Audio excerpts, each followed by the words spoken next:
오늘 주신 말씀을 받도록 합니다. 구약성경 창세기 제27장입니다. 창세기 제27장 1절부터 4절까지를 한 절씩 받도록 합니다.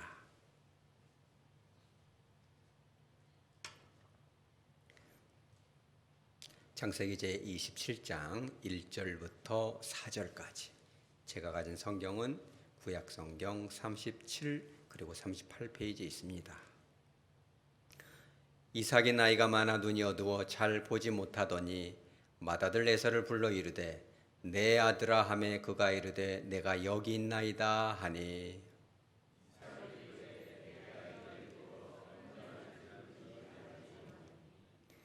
그런즉 내 기구 곧 화살통과 활을 가지고 들에 가서 나를 위하여 사냥하여 내가 즐기는 별미를 만들어 내게로 가져와서 먹게 하여 내가 죽기 전에 내 마음껏 내게 축복하게 하라. 아멘. 잠깐 기도합니다. 거룩하신 하나님 아버지, 이 귀하고 복된 말씀을 가지고 단위에서 싸우니 성령 하나님께서 함께하여 주셔서 먼저는 삼위일체 되신 하나님께 크신 영광 돌리는 말씀으로 선포되게 하여 주옵소서. 말씀을 전하고 듣는 모든 성도들이 주님의 은혜를 경험하고 새롭게 될 수 있도록 성령 하나님 관건적으로 붙들어 주시옵소서. 거룩하신 예수님의 이름으로 기도합니다. 아멘. 여러분들은 주일이 다가오는 것을 얼마나 간절한 마음으로 사모함으로 기다리고 계십니까? 신앙생활을 하면서 주님의 은혜를 경험하게 되면 여러분들도 다 알겠지만 월요일부터 기다려집니다. 어제 받았던 은혜 또 받고 싶구나. 또 주님의 임재 앞에 나와서 찬양했던 그 순간들, 하나님께 들려주시는 그 말씀들에 대한 그 사모함 때문에 중간에 견디지 못해서 또 수요일날 나와서 예배도 드리고 또 기도하고 또 간절함으로 기다리는 거죠. 여러분, 기다린다는 것은 참 좋은 것 같습니다. 말씀을 기다리고 또 주님께서 베푸실 그 은혜를 기다리고 하나님께서 주실 기도의 응답들을 기다리죠. 삶 속에서 또 사랑하는 이와의 약속 가운데 조금 일찍 나가서 기다리는 순간은 또 어떨까요? 교제하는 그 은혜도 즐겁지만 기다리는 순간은 결코 지루하지 않습니다. 우리 삶은 어찌 보면은 기다림의 연속이다 이렇게 말할 수 있는 거죠. 그런데 한편 다르게 생각하면 기다리는 것이 과연 즐겁기만 한 것이냐? 그러지는 않은 것 같아요. 이 기다리는 시간이 어떨 때는 참 따분하고 조급해지는 것도 사실이죠. 배가 고픈데 배달을 시켰는데 30분이 지나도록 오질 않습니다. 눈이 오고 길이 미끄러운 것은 생각은 안 하죠. 독촉하기도 할 것입니다. 그렇죠. 운전할 때 신호등이 파란불로 켜졌지만 그렇죠. 저도 맨 앞에 서면 좀 긴장합니다. 왜냐하면 막 뒤에서 빵빵거리기 때문에 눈을 딱 뜨고 신호등을 바라보죠. 켜지자마자 바로 출발하지만 그럼에도 불구하고 뒤에서 빵빵거리는 분도 가끔 있는 것 같습니다. 기분이 별로 좋지는 않죠. 그래서 저도 역지사지, 여러분들도 다 그렇게 하죠. 아침에 출근할 때 무척 바쁜데 맨 앞에서 출발을 안 하면 저도 뒤에서 바로 이렇게 빵빵하고 싶지만 1초, 2초, 한 2초까지, 여러분들도 다 그렇게 하죠. 한 2초까지는 기다려주죠. 다른 분이 빵빵거리는 건 막을 수가 없겠지만 그러잖아요. 그런데 0.5초도 안 돼서 이렇게 막 크락션을 누르기도 합니다. 또 엘리베이터는 또 어떤가요? 사람이 타고 내려면 바로바로 누르죠. 물론 눌러야 됩니다. 왜? 지각하면 안 되니까. 그러나 이 조급한 것이 습관이 되면 어떻게 될까요, 여러분? 조급하다. 마음이 조급하면, 그죠? 참으로 성경에서 말하는 참 좋은 것을 잃어버리게 됩니다. 그것이 뭘까요? 첫째는 이것입니다. 마음이 조급하게 되면 하나님께서 주신 그 행복을 누릴 수가 없는 것입니다. 여러분, 진정한 행복이 뭡니까? 진정한 축복은 또 뭡니까? 행복을 행복으로 느끼는 것이 행복이다. 좀 어렵습니다. 집에 가서 한번 잘 생각해 보세요. 행복이 주어졌어도 이것이 축복이다라고 깨달아지는 것이 축복이라는 거예요, 여러분. 하나님께서는요, 아침에 일어나면 하루를 행복하게 살 수 있는 지식과 깨달음과 은혜와 감정을 주시는데 아침부터 막 이거를 엘리베이터를 누르고 그죠? 그걸 못 기다려가지고 막 빵빵을 하니까는, 그죠? 나도 급한데 상대방도 더 급해가지고 같이 막 빵빵을 누르면서 이렇게 쿵짝쿵짝 하는 분들도 제가 보긴 했습니다. 그러게 되면 마음속에 있는 행복이 어떻게 되겠어요? 행복과 평안이라는 감정은 저 멀리 가는 것이죠. 조급하다는 단어를 조사해 보니까 성급할 조자에다가 급할 급이다. 그러니까 이중 강조를 하는 거죠. 여러분, 조급해지면 어떤 증상이 일어납니까? 머리가 복잡해지죠. 진정한 사고, 깊은 사고가 잘 안 됩니다. 엉뚱한 판단을 하게 되는 거죠. 마음이 조급해지면 어떻게 돼요? 호흡이 좀 빨라집니다. 가슴이 벌렁거리고 불안해지죠.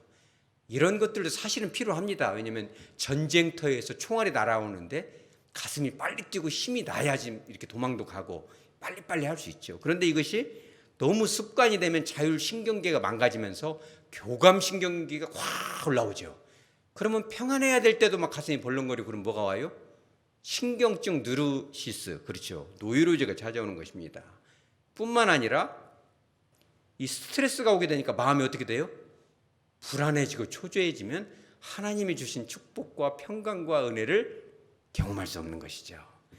또 이 급하게 되면 너무 급해지면 어떻게 돼요? 사실은 속도가 나는 것이 아니라 속도가 더 느려지죠. 여러분 옆에서요 자꾸 사람들이 다그치고 막 빨리 해라 빨리 해라 그것도 못하냐 그러면 어떻게 돼요? 상대방이 머리 회전이 멈춰버립니다. 그것 보고 우리가 뭐라고 그래요? 멘붕이 온다. 멘붕이 오면은 마음은 조급한데 발이 안 떨어져요. 얼어붙는 거죠. 도망가야 되는데 이 발이 안 떨어집니다. 자, 그리고 또 한 가지는 뭐예요? 이 마음이 조급하게 되면은 일을 시작하기 전에 어떤 감정이 찾아와요? 짜증이 납니다. 분노가 일어나고. 그러니까 이 대개 이 부정적인 감정은 또 다른 부정적인 감정들을 따라붙게 합니다, 이게. 그래서 그 감정을 나 혼자만 할 것이 아니라 다른 사람에게 그런 감정은 어떻게 돼요? 전달을 시키는 것입니다. 그러니까 여러분들도 잘 봐야 돼요. 상대방 얼굴이 조급하고 이렇게 짜증이 나면 어떻게 돼요? 그 사람을 피해 가야 돼요. 딱 집에 왔는데 얼굴이 좀 어둡다. 교회 왔는데 누가 이렇게 얼굴이 사납다 그러면 살짝이 지혜가 있어야지 같이 부딪히면 안 되는 것입니다. 이와 같이 마음이 조급하면 감정이 흔들리고 깊이 있는 사고를 할 수가 없고 일을 그르치는 것이지요. 오늘 성경 본문에 누가 그랬어요? 이삭이 그런 것입니다. 자, 우리 오늘 성경 본문 창세기 22장 2절 한번 읽어보죠. 시작. 이삭이 이르되 내가 이제 늙어 어느 날 죽을는지 알지 못하니. 이삭이 스스로 생각하기에 어느 날이 가까이 왔어요? 죽을 날이 가까운 거예요. 죽을 날이 가까우면 마음이 좀 급해지죠. 여러분 죽기 전에 해야 될 일들이 있습니까? 해야 될 일이 있죠. 사업도 좀 정리 좀 해야 되고 인간관계도 좀 해결해야 되고 내가 평생에 상처를 준 사람이 있다면 가서 좀 사과도 해야 되고 고마운 일을 받았으면 그렇죠. 감사의 표시도 좀 할 줄 알아야 돼. 그게 진짜 믿는 사람이죠. 그리고 적당한 유산이 있다면 쌈 붙지 않도록 형제자매 간에 쌈 나지 않도록 잘 가리마도 타놓고 유서도 조금 잘 써놓고 이렇게 해야죠. 이삭도 딱 마음이 조급해지니까 뭔가를 해야 되겠다는 생각이 온 거예요. 근데 만약에 이삭이 내일 모레 숨 떨어지면 조급한 것이 좋은 거예요, 나쁜 거예요? 그거는 좋은 겁니다. 왜? 숨 떨어질 날이 가까워왔기 때문에 조금 서두를 필요는 있는 겁니다. 이 좋은 거죠. 사이렌입니다. 불이 났을 때는 사이렌이 울려야죠. 그래 피하는 것입니다. 근데 불이 안 나는데 사이렌이 자꾸 울리면 어떻게 됩니까? 업무를 방해를 하게 되겠죠. 이 사실 이삭은 내가 이제 진짜 죽을 날이 가까웠다 이렇게 생각한 이유가 있긴 합니다. 왜 그래요? 1절에 나이가 많아. 성경에서 또 나이가 많다는 것은 인정을 했어요. 오늘 본문 1절에 또 뭐라고 나와요? 눈이 어떻게 됐다?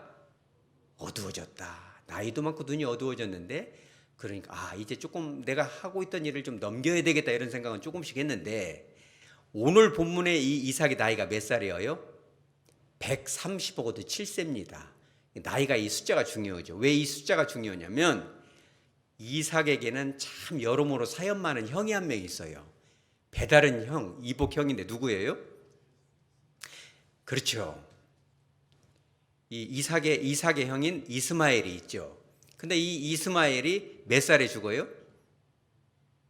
그렇죠. 14년 전에 오늘 본문으로부터 14년 전에 이삭의 이 이복형인 이스마엘이 137세에 죽습니다. 근데 야곱도 때마침 눈도 어두워지고 나이가 먹었는데 몇 살이에요? 137세가 된 거예요. 이렇게 상담하다 보면 그런 분들 많아요. 그런 분들. 우리 어머니가 말하자면은 67에 돌아가셨는데 나도 67이 됐어요. 그리고 뭔가 좀 이렇게 기능이 떨어져요. 그러면 어떤 생각이 나요? 나도 이제 죽을 날이 가까우나 이런 생각 들죠.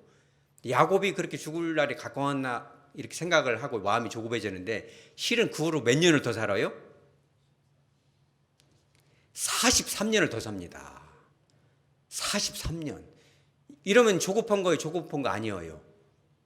180세를 살아보. 그러니까 그렇게 서두를 일이 아닌 거죠. 그러니까 이 이삭도 이거를 서두르게 되니까 어떻게 이 감정이 되냐? 2절에 나오죠. 우리 2절 다 같이 한번 읽어봅니다. 이삭이 이르되 내가 이제 늙어 어느 날 죽을는지 알지 못하니. 이 말을 누가 누구한테 하는 말이에요? 이삭이 자기의 그 장자인 에서에게 하는 말이죠. 근데 여기서 보면은 본문에 내가 이제 늙어라고 표현되어 있는데 히브리어 원문에는 아주 중요한 두 단어가 있습니다. 그게 뭐냐면 힘내와 나라는 단어인데 두 단어가 다 감탄사예요.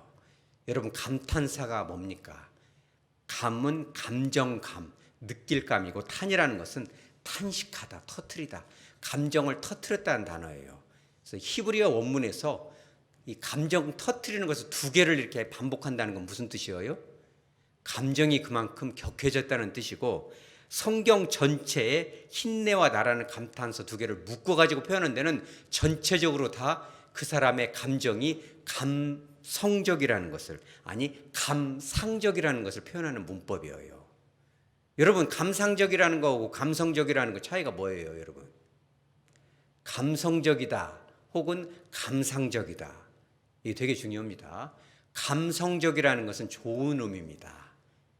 이 감자는 느낄감인데 성자가 성품성이거든요. 그래서 감정이 풍부하다는 뜻이에요. 여러분 나이가 먹을수록 감정이 풍부해지시기 바랍니다. 나이가 많아지면요 잘 웃지도 않고 재밌어도 잘 못 느끼고 그런 분들이 있어요. 항상 이렇게 이렇게 감정이 무뎌지는 거죠. 근데 감성적이라는 것은 감정이 풍부해서 손자 들어오면 막 웃고 막 안아주고 막 표현을 하고 이래 감성적이죠. 그래서 예술가들이 감성이 풍부합니다. 여러분 나이가 먹을수록 감정이 풍부하시기 바랍니다. 행복을 행복으로 느끼고 진짜 울어야 되는 순간에 울어야잖아요 우리가. 그죠? 누군가가 이래 슬픔을 당했을 때 그죠? 나는 당신의 사연을 듣기만 해도 이렇게 눈물이 나는데 당신은 얼마나 힘들었을까요? 라고 이 나이가 먹은 분이 눈물을 쭉 흘리면서 그 얘기를 들어줄 수만 있다면 얼마나 좋아요. 감성적인 건 좋은 거죠. 그런데 그와는 반대로 감상적이라는 건 뭐예요? 감자는 똑같이 느낄 감인데 상자가 무슨 상자일까요 여러분? 상처를 받다, 다치다라는 다칠 상자예요. 감정이 자기를 다치게 해요. 기쁨은 너무 기뻐갖고 막 심장이 막 벌렁벌렁거린다거나 조금 기분 나쁘면 막 상처받았다고 한다거나 그래서 어떤 일에 대해서 지나치게 슬퍼하거나 감동하고 어느 한쪽 감정에 쉽게 치우치는 예민한 성격을 감상적이다. 그래서 오늘 이 누가 이렇게 감상적이 됐어요? 이삭이 그런 거예요. 137세가 되고 눈이 조금 안 보이. 나이 먹으면 눈 안 보이죠. 근데 그것을 막 이제 다 죽을 때 된 거 아니냐 이래가지고 감상적으로 되니까 뭐라고 그래요? 이제 내가 어땠다? 늙었다. 이 늙었다라는 단어가 히브리어로 자켄이라는 단어인데 양날의 검처럼 두 가지 의미가 있습니다. 긍정적인 의미로는 성숙했다. 그렇죠. 장로가 되었다. 어른스러운 사람이 됐다. 여러분 어른스러워지시기 바랍니다. 나이가 먹으면 좀 어른이 돼야죠. 나이가 먹었는데 아기같이 되면 되겠습니까? 근데 이 말이 장로가 됐다. 우리가 다음 주에 이제 장로 은퇴도 하고 또 임직도 하고 그런데 여러분 기대가 됩니까? 기대가 되죠. 이게 지금 자킨이라는 단어거든요. 하나님 보시기에도 어른스럽고 마음이 좀 넓어지고 따뜻해지고 성숙해졌다 이런 뜻이거든요. 그런데 똑같은 자킨이라는 단어가 오늘 본문에서도 쓰이는데 부정적인 표현과 함께 들어가면 이것이 어떻게 되냐면 자기 비하가 되는 거예요. 여러분 그런 얘기 들어가 봤어요? 아이고 나이 들었으니까 죽어야지. 이런 얘기 여러분 들어봤어요? 안 들어봤어요? 하나도 쓸 데가 없어. 이런 얘기 하잖아요. 그러니까 이게 지금 그런 말이거든요. 누가 누구한테 하는 소리예요? 여러분 나이가 많을수록 은혜가 더 충만해지시기 바랍니다. 더 감정이 풍부해지시기 바랍니다. 하나님의 주신 축복을 더 축복으로 행복으로 느끼시기 바랍니다. 얼마나 그게 진짜 축복입니까? 그런데 이삭은 하나님의 그 놀라운 은혜를 평생 경험하고도 자기의 정체성을 이제 늙어버렸다. 이 표현을 조금 의역을 하면 내가 늙어 빠졌다. 이제 죽을 날만 기다린다. 라고 누구한테 얘기하고 있어요? 에서에게 얘기하고 있는 거죠. 얼마나 이게 감상적입니까? 여러분 조급한 마음을 내려놓으시기 바랍니다. 우리는 이제 믿음으로 기다리는 거지 조급할 필요가 전혀 없습니다. 우리 생각에는 무너질 것 같지만 43년이나 더 기다리고 있잖아요. 그렇죠? 급할수록 돌아가는 겁니다. 이 사실 에서가 자기 아버지 이삭이 그런 말을 했을 때 그런 말을 잘 귀담아 듣고 경청하고 공감할 수 있는 그런 역량이 됩니까? 안 됩니까? 그런 말이 될 사람한테 해야죠. 그것도 우리가 다리를 뻗을 때도 어떻게 봐요? 뻗을 자리를 보고 뻗어야죠. 내가 뭐 속상했어요 그러면 아나 속상했다 이런 사람한테 그런 말 하면 안 돼요. 가려가면서 말도 하는 겁니다. 근데 이삭이 그런 분별력이 없어지는 거죠. 왜? 조급함이 그렇게 하는 거예요. 조급함이 오면 멘붕이 오고 기쁨을 누릴 수가 없고 여유가 없고 또 다른 불편한 감정들이 휩싸여서 이를 그르치는 겁니다. 자, 두 번째, 조급함이 오면 또 뭐가 됩니까? 하나님의 깊은 뜻을 놓치게 되는 것입니다. 여러분, 저와 여러분의 삶에 하나님의 뜻이 온전히 성취되시기 바랍니다. 하나님께서 저와 여러분에게, 우리 하백교회에게 여러분의 삶의 현장과 가정 가운데 주고 싶은 놀라운 축복들이 다 있어요. 언약이 있습니다.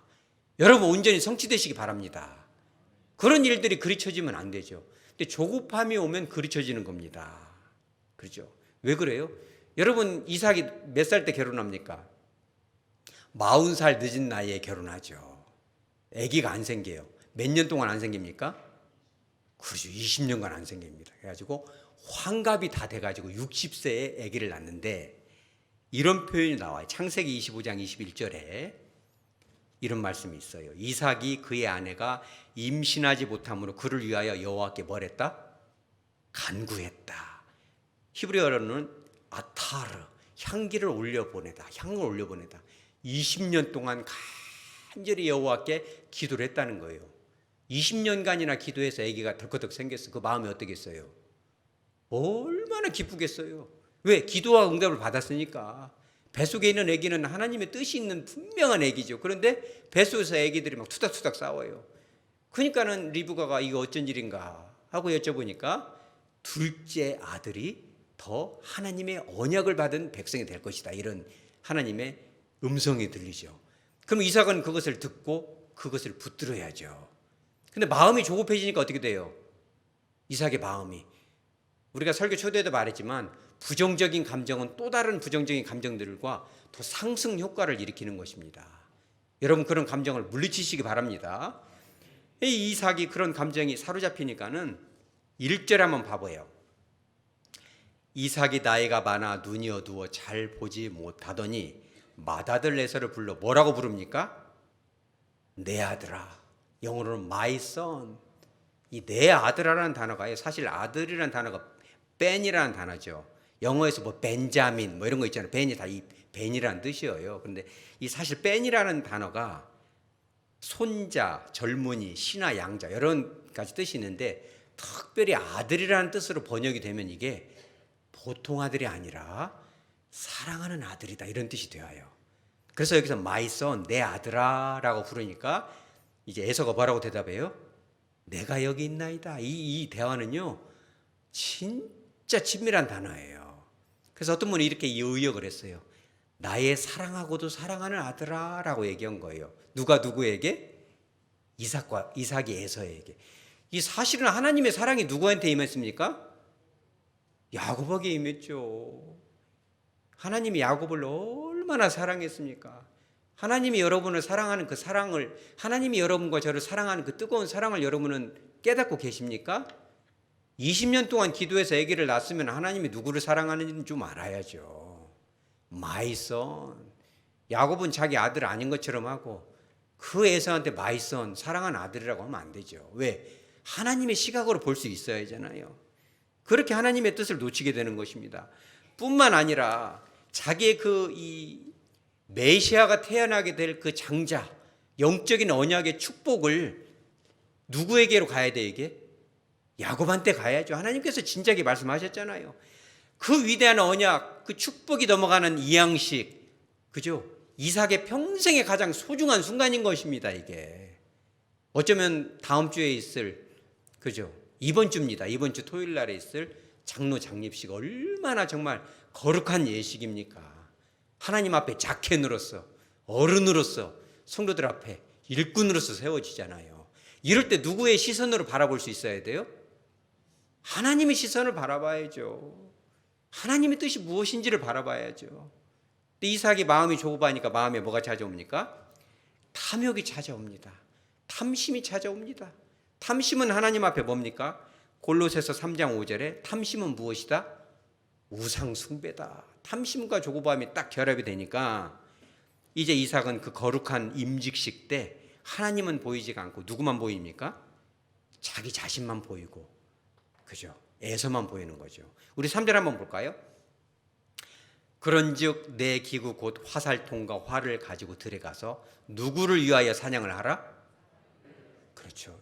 여러분, 누구를 위해서 살아가야 됩니까?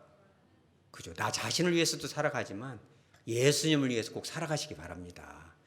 그것이 진정으로 나 자신을 위한 삶인 것이거든요. 근데 4절에 또 뭐라고 합니까? 누가 즐기는? 내가 즐기는. 하나님을 기쁘시게 하는 거 아니라 내가 즐기는 별미를 누구한테로 가져와라? 내게로 가져와서 먹게 하라. 누가 죽기 전에? 내가 죽기 전에. 누구의 마음껏?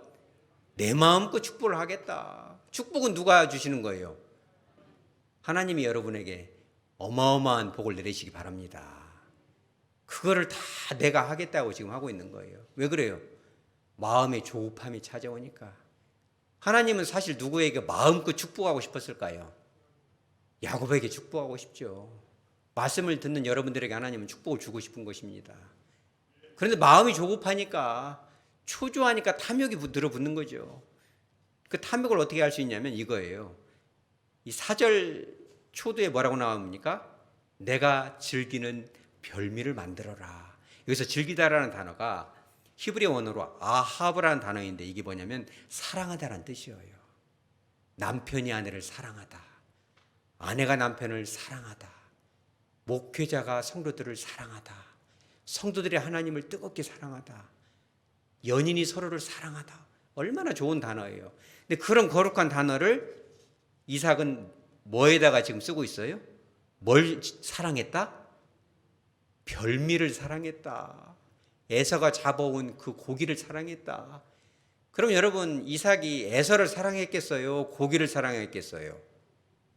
제가 생각할 때는 에서보다는 에서가 가져온 고기를 사랑했는지도 모르겠어요. 탐심은 우상 숭배니라. 식탐도 어찌 보면 우상 숭배. 여러분들 때로는 적당히 드시기 바랍니다. 아멘하기가 좀 어렵죠. 너무 식탐 막 급하게 먹으면 역류성 식도염도 오지만 체하고 좋지 않은 것입니다. 실컷 먹어놓고 다이어트 약 먹는 것은 무슨 심본지를 모르겠습니다. 이게 몸이 무거우면 교회 나오기도 힘들고 무릎도 아프고 허리도 안 좋잖아요. 탐심은 우상 숭배니라. 그러니까 이삭이 이 식탐이 와가지고 그잖아요. 이 식탐과 탐심과 이 조급함이 딱 결합이 되니까 에서를 사랑한 것 같지만 사실은 별미를 사랑했다고 나오잖아요. 사실 이 거룩한 예식 때 누구의 사랑을 우리가 주목해야 돼요? 하나님의 사랑을 주목해야죠. 하나님이 나를 얼마나 사랑하고 계신지, 하나님이 여러분 한 사람 한 사람은 얼마나 사랑하고 계시는지 그거를 봤어야죠. 그러면 에서같이 그 장자권이 뭔지도 모르잖아요. 그러니까 팥죽 한 그릇에 팔아 버리라 해야지 먹어버리잖아요. 먹고 일어나 나갔다 이렇게 나오잖아요. 장자권이 뭔지도 모르는 사람입니다. 뿐만 아니라 오늘 성경 본문 이전에 보면은 그렇죠. 해쪽 속 여인 2명을 데려다가 결혼해버려요. 그래가지고 그것이 이삭과 리브가에게 뭐가 됐다? 근심이 되었다. 이런 사람한테 여기서 메시아가 태어날 수는 없는 거죠. 그잖아요. 그러니까 우리가 조급함에 쫓기고 그런 부정적인 감정에 사로잡히면요, 일을 그르칠 뿐만 아니라 하나님의 뜻을 놓치는 것입니다. 여러분, 하나님의 뜻을 발견하기 위해서 급할수록, 우리 따라서죠. 급할수록 돌아가라. 급할수록 돌아가는 것입니다. 자, 세 번째 조급함은 뭐예요? 일을 망치고 가정을 망치는 것입니다. 창세기 27장 41절에 보면 에서가 이렇게 말을 해요. 그거를 또 다 듣습니다.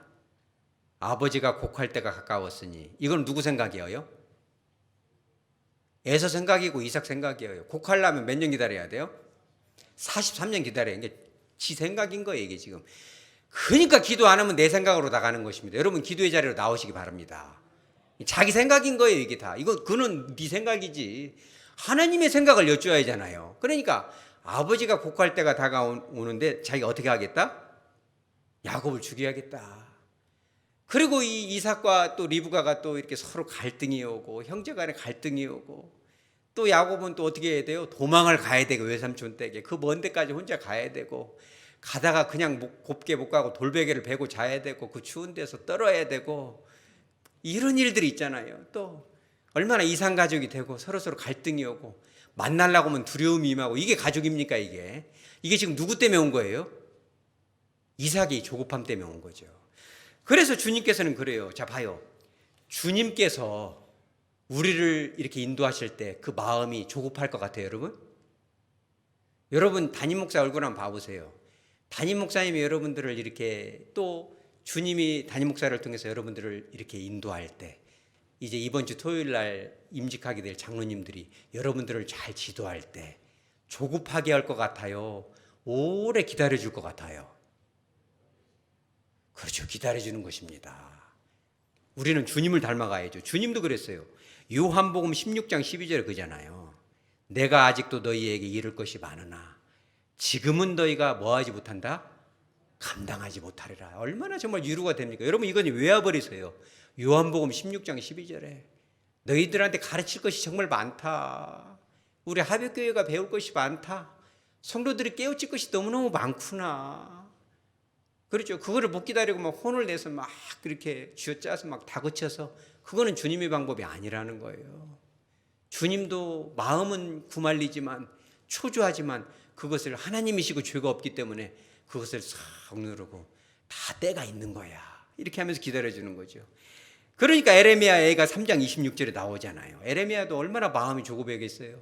무너진 예루살렘이 세워지기를 얼마나 초조하겠어요. 거기서 뭐라고 합니까? 에레미야가 3장 26절에 사람이 여호와의 구원을 바라고 잠잠히 기다림이 어떻다? 좋도다. 여러분, 기다리는 건 좋은 겁니다. 여러분, 기다리는 시간을 즐기시기 바랍니다. 당장 이루어지지 않죠. 우리는 막 얼른 되고 싶죠. 이게 뭐든지 막 씨앗도 심었으면 막 꽃이 피기를 바라고 그런 마음이 많잖아요. 그런 것입니다. 시편 40편 1절에 보면 이런 말이 나와요. 시편 40편 1절에서 2절에 보면 2절을 먼저 봅니다. 이 다윗이 얼마나 기가 막힌 인생을 살았어요. 이렇게 표현합니다. 다윗이 나를 기가 막힐 웅덩이와 수렁에서 끌어올리셨다. 이 다윗이 생각할 때도 너무 기가 막힌 거예요, 인생이. 여러분도 그럴 때 있어요?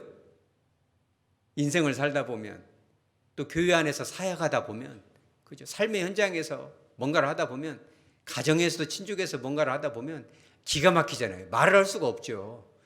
그럴 때 다윗이 어떻게 했어요? 40편 1절에 내가 여호와를 기다리고 기다렸더니 그랬더니 귀를 기울이사 나의 부르짖음을 들으셨도다. 이 기다렸다는 말을 어떻게 해요? 2번 반복하죠.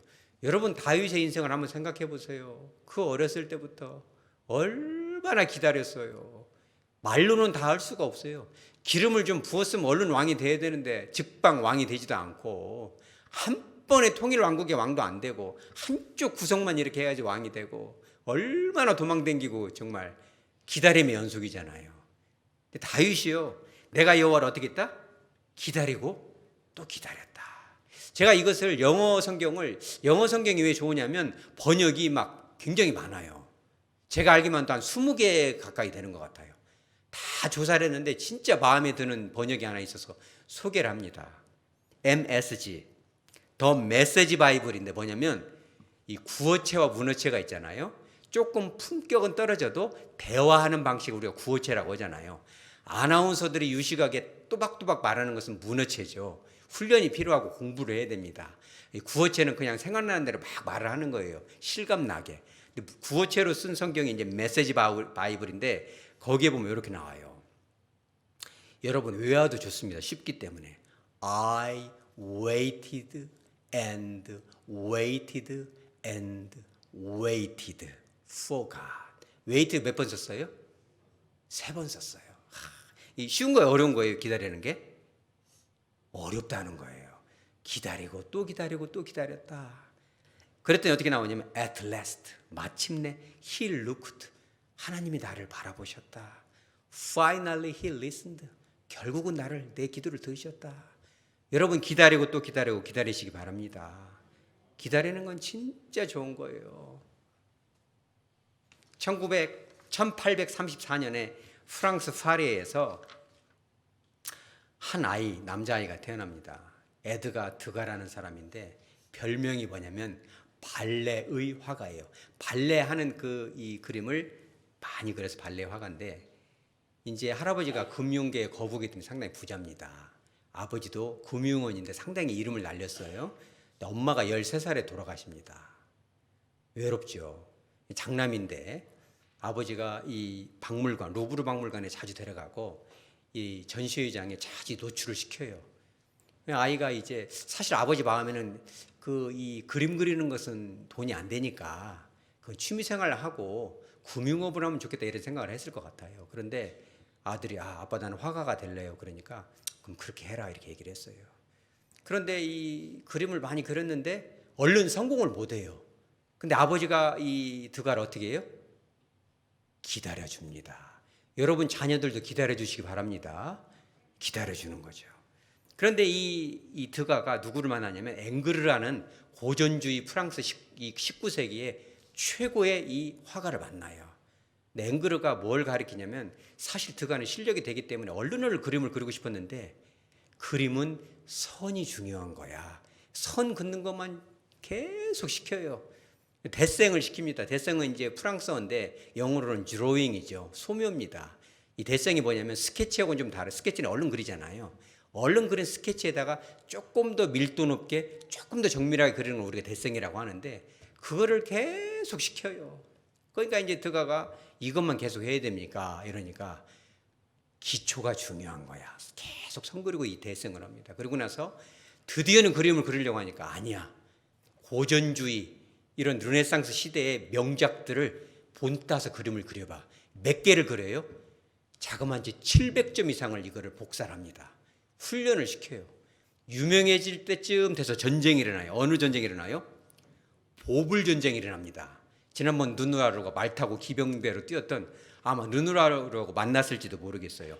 이 보자가 이 프로이센을 한자로 부르니까 보로서라고 합니다. 프로이센 보로서. 그리고 불란서를 그죠? 프랑스 불란서잖아요. 보불 전쟁이 일어나는데 그때 끌려갑니다. 이 드가도. 그래가지고 총 쏘는 연습하다가 이게 탁 튀어요. 이게 불꽃이 가지고 오른쪽 눈이 멀어버립니다. 차츰 왼쪽 눈까지 멀어버려요. 이 고전주의 이 문학 예술을 하려면 정확성이 있어야 되는데 못 그려요. 그래가지고 대단히 실망을 했는데 그때 딱 찾아온 게 뭐냐면 이 드가가 잘하는 게 뭐예요? 이 선 긋는 거잖아요. 그래서 그래도 내가 이거 인생의 끝이 아니니까 선을 긋는 그림이 뭘까? 그러죠. 예술 중에 선이 중요한 게 뭐예요? 이 발레입니다. 발레는 선이 중요하기 때문에 우리 같은 경우는 허지를 보도 왜냐면 발가락으로 딱 세워가지고 선을 만들어야 하니까 이 발가락, 엄지발가락 근육을 힘을 써가지고 선을 만들어야 하잖아요. 발가락이 얼마나 아프겠어요. 발목은 아프고. 그러니까 이 선을 그리는 이 말하자면 자기 친구가 음악당에 이 발레 하는 이 곳에 이 직원이었어요. 그래가지고 계속 가서 그 그림을 그리는데 무슨 그림을 그려요? 자, 사진 하나 보여주죠. 이게 1882년에 그린 그림인데 우리나라에는 이 이모군란이 일어납니다. 그러죠. 신식 군인들이 나이 드신 어르신들을 막 군인들을 무시하고 막 쌀에다가 막 흙 섞어서 주고 그러니까 열받잖아요. 그러니까는 못 살겠다 그래서 반란을 일으키는데 대원군이 얼른 얼씨구나 좋다 해서 정권을 잡은 것이 이모군란이죠. 그때 딱 그린 그림이에요, 이것이. 근데 왜 이것이 의미가 있냐면 이런 겁니다. 그때 당시에 발레는 누가 하냐면 부잣집 애기들도 발레를 하지만 주로는 가난한 집 애기들이 발레를 많이 했어요. 왜냐하면 그 사람들이 가난을 탈출할 수 있는 유일한 기회 중 하나가 발레 무용수가 되는 거예요. 근데 발레에서 이 돈을 벌려면 어마어마한 실력을 해야 되니까 어렸을 때 아기를 엄마 손잡고 와가지고 네가 좀 돈을 벌어야 되겠다 이래서 오기 때문에 그 세계에서 살아남으려면은 진짜 피나는 이 훈련이 필요한 거죠. 그리고 이 발레 이 장에 올라가가지고 박수를 받으려면 수많은 피와 땀, 이 발이 막 발가락이 굽어지잖아요.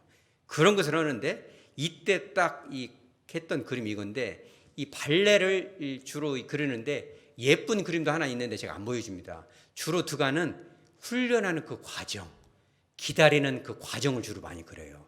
이게 되게 유명한 기다림이라는 그림인데 여러분 보세요. 누가 나와요? 엄마와 딸인데 딸이 뭘 잡고 있어요? 발목을 잡고 있어요. 너무 아프잖아요. 여러분 인생의 꽃을 피우기 위해서는 아픔을 통과하는 겁니다. 꽃은 그냥 피워지지 않는 거죠. 여러분 잘 알잖아요. 미당 서정수 씨가 쓴 국화협회에서 나오죠. 한 송이의 국화꽃을 피우기 위해 봄부터 누가? 소쩍새는 그렇게 울었나 보다. 한 송이 국화꽃을 피우기 위해 천둥은 뭐 속에서? 먹구름 속에서 또 그렇게 울었나 보다. 그러죠. 아름다운 그 몸짓으로 발레 그 장 위에 올라가서 찬사를 받기 위해서는 저렇게 발목이 아파야 되고 또 지금 뭐 하고 있어요? 연습하고 이제 무대에 올라가기 전에 기다리는 시간이에요. 엄마가 뭐 하고 있습니까? 우산 끝에만 보고 있잖아요. 그러니까 엄마는 딸을 도와줄 수가 없는 거예요. 아이고 발목 아파, 아이고 발목 아파. 그런데 그래 아프지 그만해 이렇게 할 수가 없어요. 왜? 먹고 살아야 되니까. 그렇죠. 여러분 우리 인생 그런 겁니다. 우리 인생은 누가 도와줄 수 있어요? 못 도와준다는 거예요. 그죠? 하나님이 도와준 줄 믿으시기 바랍니다. 그러나 화려한 무대에 나가서 열매를 맺기 위해서는 발목이 아파야 되고 영적인 관절에 통증이 오는 겁니다. 오래 기다리는 기다림이 필요한 것이죠. 이 그림은 시대의 아픔을 그린 거고 시대를 아우르는 그 주님이 어찌 보면 복음이 들어있는 거예요. 여러분 인생을 살다 보면 조급할 때 있습니다. 그렇죠? 얼른 뭐가 되고 싶어요. 다시 다른 그림 하나 보여줘 볼까요? 이 그림도 마찬가지죠.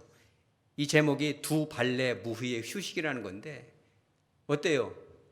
아름다운 그 발레 현장을 그린 것이 아니라 얼마나 피곤하면 지쳐서 쓰러져 있죠. 여러분 사실 열매를 맺는 그 결과는요 잠깐 지나가는 겁니다. 우리 인생의 진짜 본질은 뭐예요? 우리 따라서 하죠. 과정이다. 기다림이라는 과정. 눈물을 흘리는 그 과정인 거예요. 여러분 생각해 보세요. 하나님 앞에 축복받기 위해서 그런 건 아니지만 기도에 응답받기 위해서 우리가 얼마나 노력하고 준비하고 공부하고 또 시행착오를 겪고 그런 일들이 되게 많잖아요. 근데 하나님께서 얼른 그런 축복을 주십니까? 그러지 않습니다. 기다리는 거예요. 그죠? 기다리는 겁니다. 그러나 여러분들도 다 이미 해봤겠지만 작정하고 간절히 기다리잖아요. 기도할 때 여러분 눈에서 뭐가 떨어져요? 눈물이 떨어지죠. 어찌면 하나님께서는 그런 그림을 그리고 계신지도 모르겠어요. 당장 기도의 응답이 이루어지고 그런 것보다 그 과정 가운데 내 마음이 얼마나 간절한가, 내가 이걸 얼마나 사모하고 기다리는가, 그 눈에서 떨어지는 그 눈물은요 황금, 보석, 다이아몬드보다 주님께서 더 아름답게 찍어놓고 사진으로 영상으로 찍어놓고 그리고 계신지도 몰라요.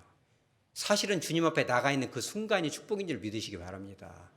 하나님은 기다리라는 거예요. 자, 말씀을 정리하도록 합니다. 인생을 살다 보면 기다리는 순간이 행복할 때도 있지만 조급할 때가 많습니다. 조급하다 보면 분노가 일어날 때도 있겠죠. 때로는 막 초조하고 또 실망이 될 때도 있을 것입니다. 그러나 우리는 어떻게 돼요? 그럴 때 I waited and waited and waited for God. 그죠? 주님을 바라보면서 잠잠히 기다리는 것이 좋도다. 그죠? 아무리 기다려도 사람은 그것을 해줄 능력이 없죠. 응답이 없는데 가서 기다리면 정말 그건 바보 같은 짓이겠지만 하나님은 반드시 찾아오는 거죠. Finally, 반드시 at last 드디어는 여러분들에게 주시는 겁니다. 저는 우리 교회도 그렇게 바라봅니다. 막 성도들이 막 몽땅 전도가 돼서 오는 거, 여러분도 그런 거 바라지 않죠. 감당할 수도 없습니다.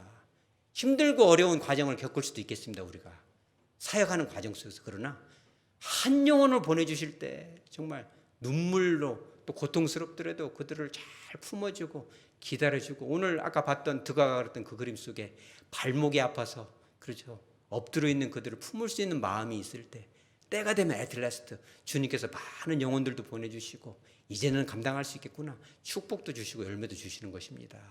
우리 마음을, 우리의 이 감정을 사납게 하는 조급함이 찾아올 때 믿음으로 물리치시기 바랍니다.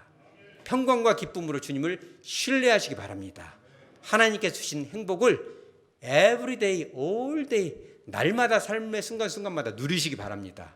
하나님의 뜻을 성취해서 그 열매가 여러분들의 삶 가운데 온전히 임하기를 축복합니다.